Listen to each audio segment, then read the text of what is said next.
Good morning everyone. मैं doctor सुधा मित्तल।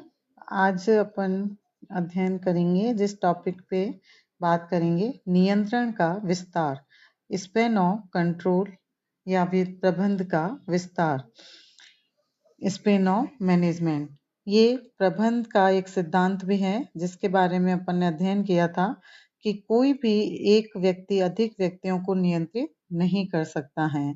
तो नियंत्रण के विस्तार सिद्धांत की ओर सर्वप्रथम हैमिल्टन ने ध्यान आकर्षित किया।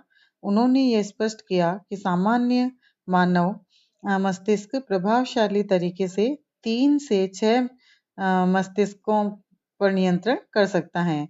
यानी एक व्यक्ति 3 से 6 व्यक्तियों को आसानी से नियंत्रित कर सकता है। सन 1933 में प्रबंध विशेषज्ञ B.A. ग्रेकुनस ने इस सिद्धांत का प्रतिपादन किया। उन्होंने अपने लिखित रिलेशनशिप इन ऑर्गेनाइजेशन में शीर्ष एवं अधीनस्थों के संबंधों का अध्ययन करके यह बताया कि अधीनस्थों की संख्या इतनी हो जितनी कि एक उच्च अधिकारी प्रभावपूर्ण ढंग से नियंत्रित कर सके। उन्होंने इसके लिए एक गणितीय सूत्र भी दिया और यह बताया कि उच्च अधिकारी और अधीनस्थों के मध्य अनेक प्रत्यक्ष, वर्गीय एवं प्रतिसंबंध क्रॉस रिलेशनशिप होते हैं और इन संबंधों में अधीनस्थों की संख्या में आंशिक वृद्धि होती है। तो संबंधों की जटिलताओं का अनुपात उन्होंने रेखा गणितीय ढंग से किया। नियंत्रण के विस्तार का उन्होंने अर्थ स्पष्ट किया। नियंत्रण के विस्तार का अर्थ अधीनस्थों की उस संख्या से है जिनका एक अधिकारी निरीक्षण करता है। अधीनस्थ कर्मचारियों की समुचित संख्या हो इसका निर्धारण करना और प्रबंध का क्षेत्राधिकार निर्धारित करना नियंत्रण का विस्तार कहलाता है। और इसको प्रबंध का विस्तार स्पेन ऑफ मैनेजमेंट, पर्यवेक्षण का विस्तार स्पेन ऑफ सुपरविजन भी कहते हैं। नियंत्रण के विस्तार की कुछ मुख्य परिभाषाएं दी हैं, जैसे हॉर्ट्स के अनुसार नियंत्रण के विस्तार से आशय किसी उच्च अधिकारी को रिपोर्ट करने वाले व्यक्तियों की संख्या से है। इसी प्रकार से R.C. डेविस ने इसको डिफाइन किया है। प्रबंध के विस्तार से आशय है कि एक प्रबंधक प्रत्यक्ष रूप से कितने अधीनस्थों का प्रबंध कर सकता है। तो इस प्रकार नियंत्रण यानी प्रबंध के विस्तार से तात्पर्य अधीनस्थों की उस आदर्श या अनुकूलतम संस्था से है जिसका एक अधिकारी प्रत्यक्षतः पर्यवेक्षण एवं नियंत्रण कर सकता है। इसको अपन जैसे इस रेखा चित्र से भी समझ सकते हैं कि जैसे माना कि एक अधिकारी B एवं C दो अधीनस्थों के कार्यों का निरीक्षण करता है। A अपने अधीनस्थों B एवं C को व्यक्तिगत रूप से अलग अलग जो कुछ कहता है उसे प्रत्यक्ष एकाकी संबंध यानी डायरेक्ट सिंगल रिलेशन कहा जाता है। अर्थात यहाँ A एवं B के मध्य संबंध एवं A एवं C के मध्य संबंधों को प्रत्यक्ष एकाकी संबंध कहते हैं। A की उपस्थिति में B का C से संबंध तथा C का B से संबंध प्रति संबंध क्रॉस रिलेशंस कहलाएगा। A का B से संबंध C के साथ एवं A का C से संबंध B के साथ इन्हें प्रत्यक्ष समूह संबंध कहते हैं।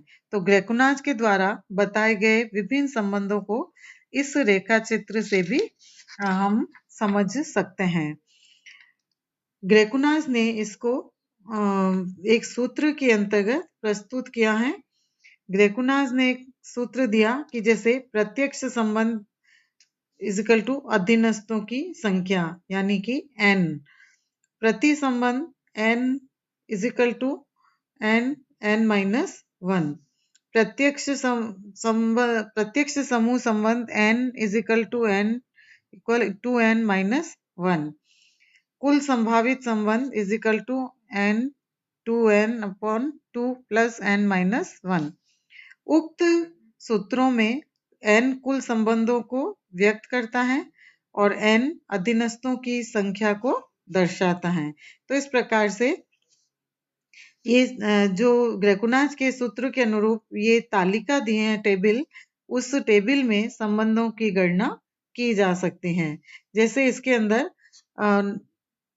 यदि अधीनस्थ कर्मचारियों की संख्या 6 है तो इससे उत्पन्न कुल संबंधों की संख्या की गणना इस सूत्र के द्वारा की जा सकती है। तो इसके अंतर्गत जैसे 6 रिलेशन से यानी अधीनस्थों की संख्या 6 है तो प्रत्येक एकाकी संबंधों की संख्या 6, प्रति संबंधों की संख्या 30 और प्रत्येक समूह संबंधों की संख्या 66 हो जाती है और इस प्रकार से कुल संभावित संबंधों की संख्या 220 हो जाती है। तो यानी कहने का तात्पर्य है कि एक रिलेशन जैसे-जैसे एक रिलेशन बढ़ता जाता है वैसे प्रत्येक समूह संबंधों की संख्या कई गुना बढ़ती जाती है और इस प्रकार से कुल संभावित संबंधों की संख्या भी बढ़ जाती है। तो इसलिए इस सूत्र के अनुरूप ग्रेकुनाज ने कुल संबंधों की संख्या को ज्ञात किया। तो यदि 6 अधीनस्थ कर्मचारियों की संख्या 6 है तो इसमें कुल जो संबंधों की संख्या आएगी गणना करते हुए वो हो जाएगी 222 यानी 222। तो इस प्रकार से इस नियंत्रण के विस्तार को जितना अधिक हम एक संबंध बढ़ाते जाएंगे उतना कई गुना आपस में संबंध बढ़ जाते हैं और एक उच्च अधिकारी के द्वारा उनको नियंत्रित करना संभव नहीं हो पाता है। तो इसलिए नियंत्रण के विस्तार को ध्यान रखते हुए एक अधीनस्थ एक उच्च अधिकारी के अंडर में 3 से 6 तक के व्यक्ति ही होने चाहिए ताकि उनके अकॉर्डिंग वो उनको आसानी से नियंत्रित कर सके। नियंत्रण के विस्तार को प्रभावित करने वाले घटक में न्यूमैन एंड समर के अनुसार नियंत्रण के विस्तार को प्रभावित करने वाले घटक अधीनस्थों की योग्यता, उच्च अधिकारियों की योग्यता, पर्यवेक्षण पर दिया जाने वाला समय, पर्यवेक्षित क्रियाओं की प्रवृत्ति एवं महत्व, स्थायी आदेशों का प्रयोग, अधीनस्थों में सहयोग की भावना, केंद्रीकरण की मात्रा एवं क्रियाओं की पुनरावृत्ति, नियंत्रण, व्यवसाय एवं संप्रेषण व्यवस्था आदि होते हैं। तो इस प्रकार से ये सारे जो घटक हैं ये नियंत्रण के विस्तार को प्रभावित करते हैं। संक्षेप में नियंत्रण के विस्तार को प्रभावित करने वाले जो निर्धारित घटक हैं उसमें व्यक्तिगत घटक पर्सनल फैक्टर्स जिसमें प्रबंध की प्राथमिकताएं, क्षमता एवं योग्यताएं और सेकंड कार्य घटक फंक्शन फैक्टर्स जिसमें प्रबंधक के कार्य की प्रकृति, विभागीय कार्य से समन्वय, समानता एवं प्रभावीकरण और पर्यवेक्षित कर्मचारी के रूप में ये घटक प्रभावित करते हैं और वातावरण घटक जिसमें तकनीकी, भौगोलिक क्षेत्र, परिवर्तन एवं अंतर्निर्भरता ये भी इसको प्रभावित करते हैं। नियंत्रण के विस्तार के सिद्धांत की कुछ इसकी क्रिटिसिज्म भी दिए हैं, आलोचनाएं कि इसमें ग्रेकुनाज के ने जो अधीनस्थों के विभिन्न संबंधों को ज्ञात करने के लिए जिन गणितीय सूत्रों का प्रतिपादन किया है उसमें कुछ कमियां होने के कारण इसकी कुछ आलोचनाएं भी की गई हैं। जैसे निश्चित अनुपात का इसमें अभाव होता है। एक अधिकारी के अधीनस्थों की संख्या बढ़ने से उसके संबंध एवं दायित्व तो बढ़ते हैं किंतु अधीनस्थों की संख्या और दोनों में पाए जाने वाले संबंधों में इस गणितीय सूत्र के अनुसार एक निश्चित अनुपात नहीं पाया जाता है। उसी प्रकार से संबंधों की आवृत्ति एवं कठोरता का उल्लेख नहीं है। इसमें संबंधों की जो फ्रीक्वेंसी है और जो कठोरता है, सेवेरिटी है के बारे में कुछ भी नहीं बताया गया है। और सीमित क्षेत्र है। ग्रेकुनाज के सिद्धांत में दिए गए गणितीय सूत्र एक बड़े उपक्रम में रेखा एवं विशेषज्ञ में पाए जाने वाले प्रति संबंधों में लागू नहीं हो सकते हैं। इसी प्रकार इसका बहुत ही सीमित उपयोग सेवा कार्यों जैसे वित्त, विक्रय एवं सेवी वर्गीय आदि में इस सिद्धांत का उपयोग बहुत ही सीमित मात्रा में किया जा सकता है। तो ग्रेकुनाज ने अपने सिद्धांत में इस पर बिल्कुल भी प्रभाव नहीं डाला है।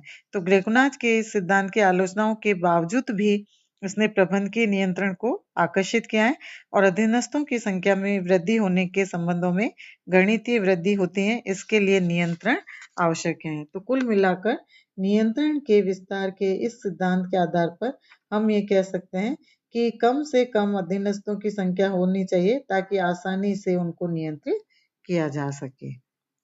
धन्यवाद।